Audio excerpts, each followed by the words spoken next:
Entonces el esquinazao, de acuerdo con Borderas, salió. Fueron llegó hasta el centro, hasta el ejército del centro, hasta proximidades de Madrid. Y se encontraron una unidad en formación en el camino para el Cinco Villas. Algún tiempo después, pues ya se presentó el esquinazao al mando del Cinco Villas, del mando del Cinco Villas, y con una unidad de izquierda republicana que formaron en Caspe.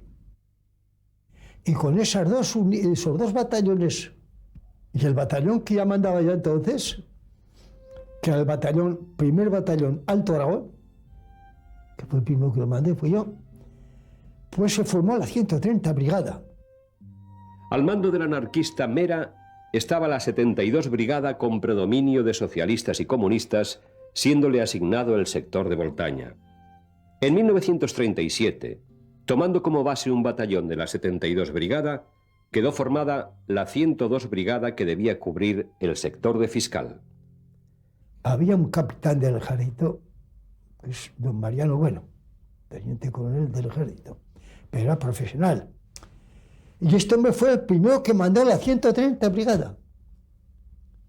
Y el Esquinazón mandó la 72 Brigada. Y se formó la 43 División y mandaron con la 43 División un comandante profesional. Yo no requise nunca una caballería, había que buscarlas, ¿no? Yo no las podía inventar, pero a todos les daba un recibo para devolvérsela o pagársela. Fulano, juega a la casa.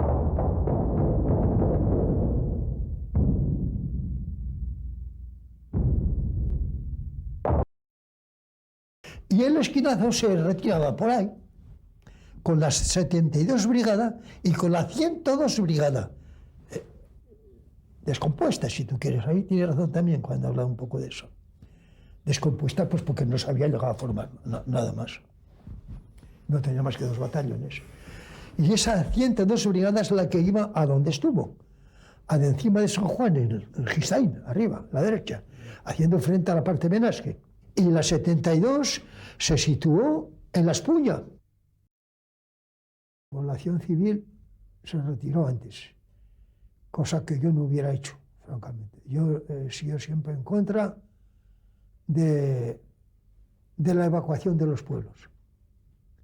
Un pueblo en guerra, que se encuentre en el centro de la guerra, ese pueblo, como lo evacues, eso es una ruina. Eso se pierde todo, porque luego llegan nuevas fuerzas, llegan nuevos soldados, unos que traen necesidad, otros que traen más, unos por romper, otros por lo que sea, ¿eh? Todas las cosas desaparecen, se estropean y todo. Y las familias se estropean. La política de evacuación de los pueblos en la guerra, desde el primer día yo no lo había admitido. Así no admití que se evacuara Yesero. Y ahí se quedó entero. Tan pronto como rompieron el frente por ahí, tomamos las precauciones necesarias. Además, no podíamos dejar aumentar la cantidad de heridos en el sanatorio. Porque es que además en el sanatorio había gente también de antes. Se había evacuado gente que venían de un sanatorio que había en Voltaña, al otro lado del río. Se habían evacuado por allí. Allí teníamos muy buenos médicos en el sanatorio ese.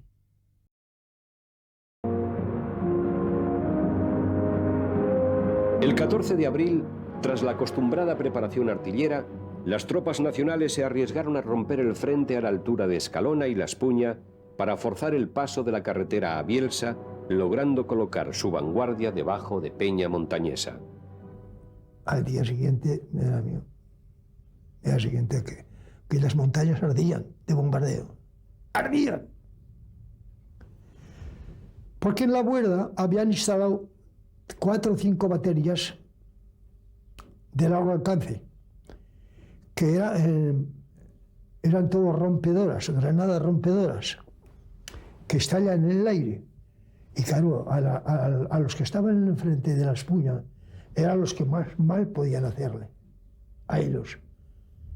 Porque no había otra forma de hacerles mal. Ahí las rocas son cortadas, son así, un laberinto. ¿Sabes lo que es un laberinto? Pues eso es. Y a eso si no era que cayeran del cielo o con morteros, no había medio. Y hicieron mal allí, hicieron mucho mal. Al día siguiente, tras un bombardeo en La Fortunada, confiando romper el cerco de la 72 Brigada, el ejército de Franco sufre un fuerte revés.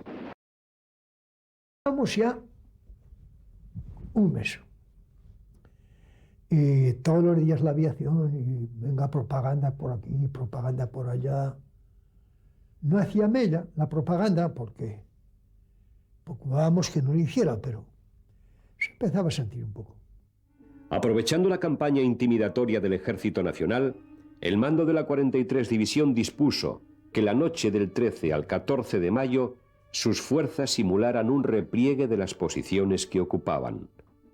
Se le pegó todo a fuego y nosotros salí quietos. Luego vino una avioneta por la mañana y como vio todo que se estaba pegando a fuego, pues la avioneta no vio nada. Y nada más pensó de que eso estaba evacuado. Entonces, claro, allí hay una ría que subían todos sin saber, de aquí a allí había nadie. Y entonces, claro, pues nosotros teníamos que valernos de eso. Llegaron hasta las mismas trincheras y entonces nosotros teníamos que hacer allí un trabajo porque, claro, éramos nosotros los que teníamos que estar por todo por encima de las trincheras. Ya son los comediantes, dice el esquinazo. Y efectivamente, pum, patapum, ya aparece árabes, moros, por un lado. Por otro lado, se estaban descolgando una cantidad de infantería, o sea que ellos se marcaron 5 puntos de penetración. La posibilidad de poner a punto un aeródromo en Pineta fue de gran interés para contar con aviones que dieran cobertura a las operaciones. Pues allí cayó un avión, un caza. Cayó desde Monte Perdido, pues cogió hacia abajo, cayó allí. Y cayó entre los pinos. Oye, no le pasó nada, ni al aviador ni al avión. Sí, el avión un poco se rozó con los pinos y ahí se quedó colgado. Y mira, que cayera ese avión allí fue la idea de hacer el campo de gracia en Pineta. ¿Y cómo haremos? ¿Cómo haremos si hay tanta agua? Pues se quita el agua. ¿Y cómo haremos? ¿Cómo haremos si es terreno pantanoso? Digo, mira, tenemos que cortar todos los pinos, unos de pie y otros largos. Y luego, pues camiones tenéis, tierra encima. Con el fin de conocer de cerca la situación y para ofrecer la medalla al valor de la República a todos los combatientes de la unidad, el domingo 15 de mayo se personaron en Bielsa el jefe del Estado Mayor Central, Vicente Rojo, y Juan Negrín, jefe del gobierno, aprovechando su estancia para visitar el frente. Entonces Rojo digo, mire usted, ¿cómo quiere usted ver el frente? ¿De la altura o de medio cuerpo o de abajo? Digo, de abajo yo no se lo recomiendo. No podremos pasar sin que haya tiros. O sea que los tengo que hacer callar a ellos antes para poder pasar. Y a medio cuerpo, pues, dice, no, a lo alto. Digo, mire, hay que subir. Dice, bueno, en la guerra como en la guerra, dijo Negrín, pues para arriba. Y yo decía, con los gordos que están estos hombres. Pues sí, chicos, subieron, igual que subía yo. No como subía yo, porque tenían que correr, ¿eh? Pero en fin, subieron normalmente y estuvieron en las posiciones más avanzadas de todas. La más avanzada de todas. Ya viene un día que hay que retirarse, y hay que retirarse, hay diferentes circunstancias. Pero la circunstancia era que habían notado el flaco, y habían estado cierta concomitancia arriba, y ellos trasladaron sus fuerzas a Benasque, pero trasladaron fuerzas nuevas, fuerzas que trajeron de Lérida. Y la retirada fue porque rompieron aquel frente. Más tarde cedían Serveto y Señés, seguidos de La Fortunada. En la retirada se dio la orden de volar la central eléctrica para interrumpir el suministro de energía a las zonas del ejército de Franco, y fue cumplida con un par de obuses. Capitán Anguita no estaba a las órdenes de nadie. Estaba a las órdenes del 10º cuerpo. Eso es una unidad de destrucción. Para cuando uno se retira del ejército, si se considera que hay un puente que se debe volar, o hay esto, o hay lo otro, ese era el trabajo de Don Quita. El día 12 se da la orden a las brigadas 72 y 130 que inicien el repliegue durante la noche en dirección a Bielsa, protegiéndose por la retaguardia y los flancos con sus propios medios, ocupando las líneas preparadas de antemano para la defensa. Se trata de las retiradas, tienen que estar escalonadas. Si no están escalonadas es malo. Tú coges un hombre y dices, este hombre puede dar 5 horas. Pues bien, cuando tú llegas, los que están allí se van. Tú te reposas hasta que llegan los otros y tú continúas. Nadie te puede atacar, nadie te puede coger de improviso, porque esto es lo esencial. Si te cortan la columna por medio, adiós.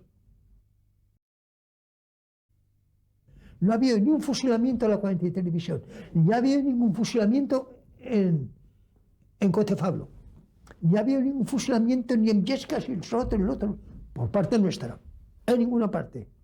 No hubo más que un hombre que se debatió cuerpo a cuerpo con otro en Llosa, y claro, lo mató.